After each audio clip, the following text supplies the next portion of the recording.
La agnosia, conocida también como ausencia de conocimiento, fue introducida por el médico Bodemer en 1947 para hacer referencia a la incapacidad de reconocer un estímulo a través de la vista, el tacto u otro sentido, de modo que no logran interpretar adecuadamente la información que proviene del exterior. Está causada por daños en cualquiera de los 4 lóbulos. Su diagnóstico es clínico, por lo cual se incluyen pruebas neurológicas y estudios de imágenes cerebrales. En el caso del príncipe Henry, de 19 años de edad, es un joven con buenos modales, le gusta la aventura y vivir al aire libre. En el baile realizado por la realeza, Henry conoce a Cenicienta y bailan toda la noche juntos e inmediatamente se enamoran. Sin embargo, al llegar a la medianoche, Cenicienta sale corriendo y en su prisa pierde su zapatilla de cristal. Al efectuar observaciones clínicas, se llega a considerar los primeros casos clínicos de propagnosia. Las teorías más aceptadas proponen que deben ser lesiones de tipo bilateral para causar este síntoma. Asimismo, la percepción de caras está asociada con la región de asociación del ósito temporal derecho. No hay resolución en cuanto a los criterios de clasificación de los casos de propagnosia, pero sí parece evidente que los pacientes tienen distintos grados de afectación en el reconocimiento de caras. Es decir, la propagnosia progresiva o no progresiva. En cualquiera de los dos casos, estas lesiones se manifiestan en la corteza temporo-occipital, cuyas neuronas radican la percepción visual y el reconocimiento e identificación de caras. Esta sección se enfocará en el análisis de rasgos y sintomatología que presenta una persona con prosopagnosia, desde una perspectiva neuropsicológica y cómo ésta se encuentra aliada al príncipe encantador de Cenicienta, considerando áreas cerebrales, conductuales y de comportamiento para así identificar y determinar indicadores patológicos.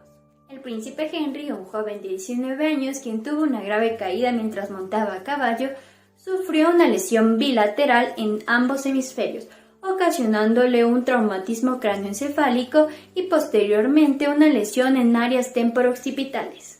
Por lo cual podemos notar que el príncipe Henry se muestra muy abrumado y apático ante la presentación de todas las doncellas.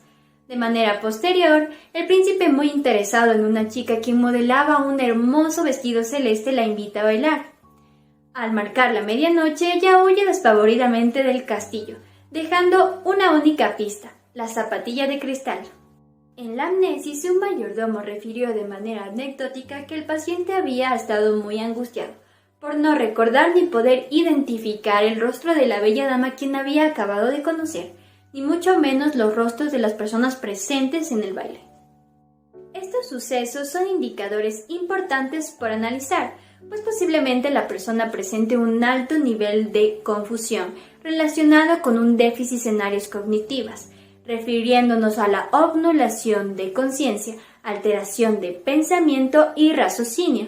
Esto debido a que la persona presenta dificultad para reconocer rostros, siendo así uno de los principales síntomas de la prosopagnosia, ya que el príncipe presenta como dificultad percibir y reconocer rasgos faciales, generando angustia, malestar psíquico y emocional.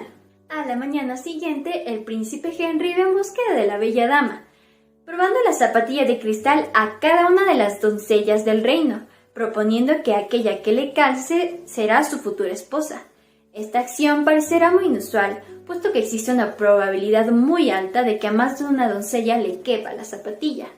Por otro lado, refiriéndonos a cómo fue que Cenicienta logró llamar la atención del príncipe, considerando que él no puede identificar rostros, esto se puede explicar a través de procedimientos sustitutivos o como la neuropsicología lo conoce como componentes asociativos.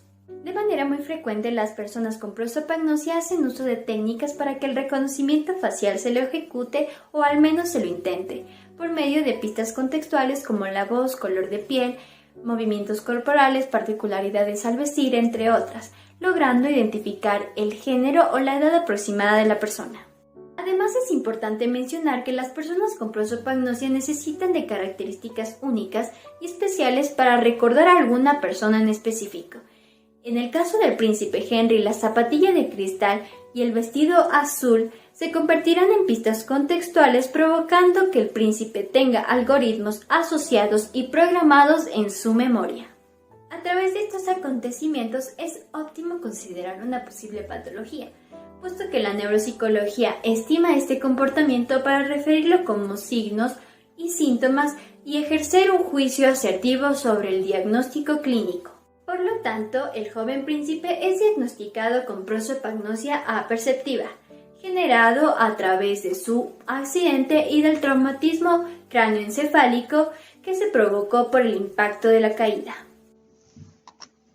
Para el diagnóstico de la patología del príncipe Henry es esencial tomar en cuenta que los signos y síntomas han aparecido después de un traumatismo cráneoencefálico, debido a un accidente a caballo. Con ayuda de técnicas de neuroimagen se ha determinado que el príncipe padece de una prosopagnosia adquirida bilateral. A pesar de que la lesión unilateral derecha suele ser más grave, una lesión bilateral, como la del príncipe, indica que el hemisferio izquierdo también contribuye, aunque de menor manera. El traumatismo de Henry provocó una lesión temporo-occipital bilateral, que incluye a la circunvolución fusiforme y el área facial occipital.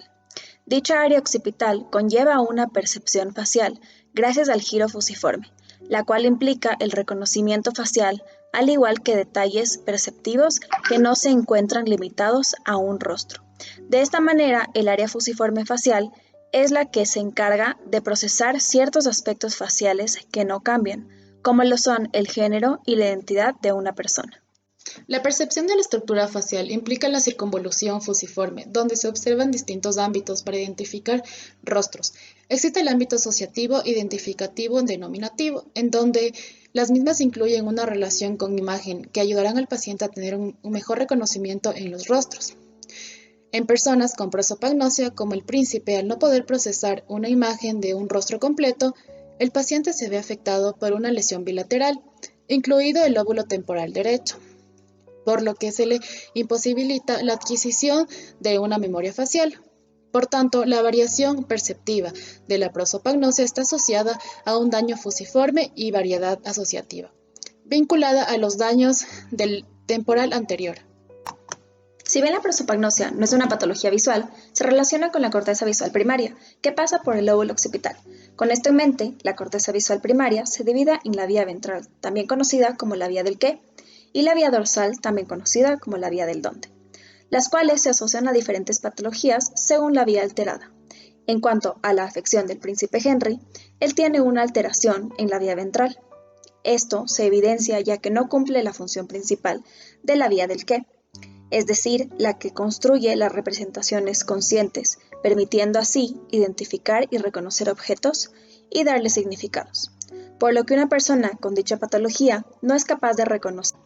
Finalmente, el surco superior del lóbulo temporal también trabaja en relación con el procesamiento de las caras, puesto que este es sensible a la percepción visual. Debido a esto, la lesión del príncipe impide que el surco superior trabaje de forma correcta, por lo que puede tampoco distinguir bien las expresiones faciales.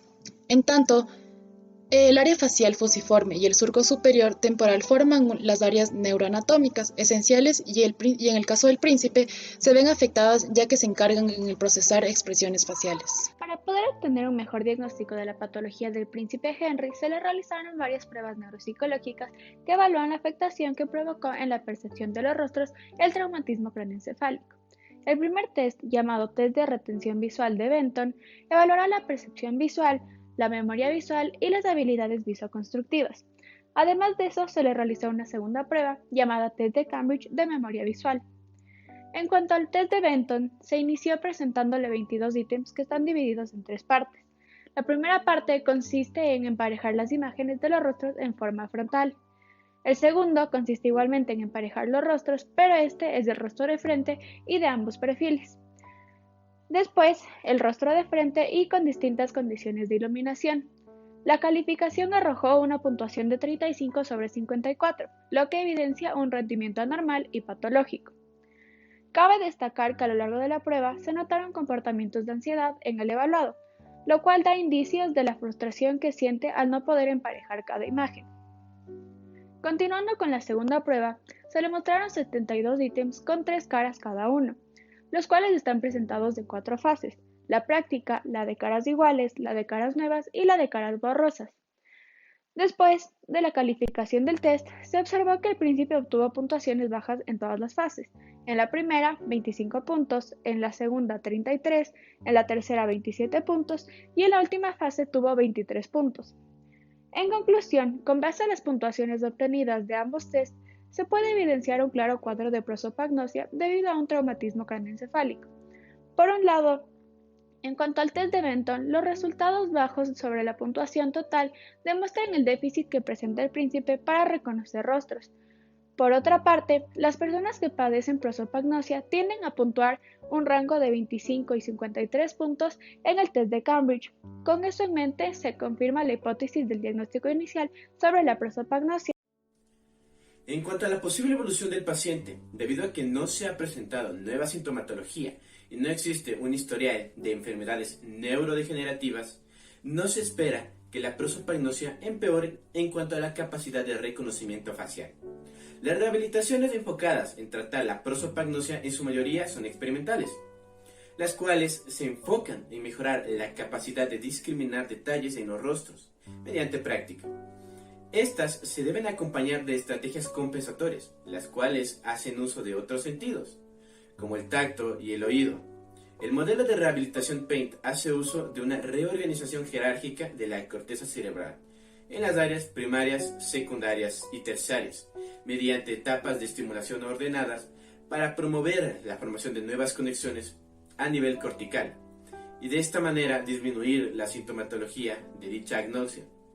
En cuanto a rehabilitaciones enfocadas en nuevos comportamientos que se pueden desarrollar, como muy poca fiabilidad, autodesvalorización y ansiedad, se busca disminuir o desaparecer estas problemáticas mediante un tratamiento de 60 sesiones de 1 hora por sesión, haciendo uso de elementos de la terapia de aceptación y compromiso y la psicoterapia analítico-funcional, además de técnicas conductuales como el moldeamiento, el manejo de contingencias o modelado, de manera que se logre explicar los comportamientos y se busquen variables que ayuden a controlarlos.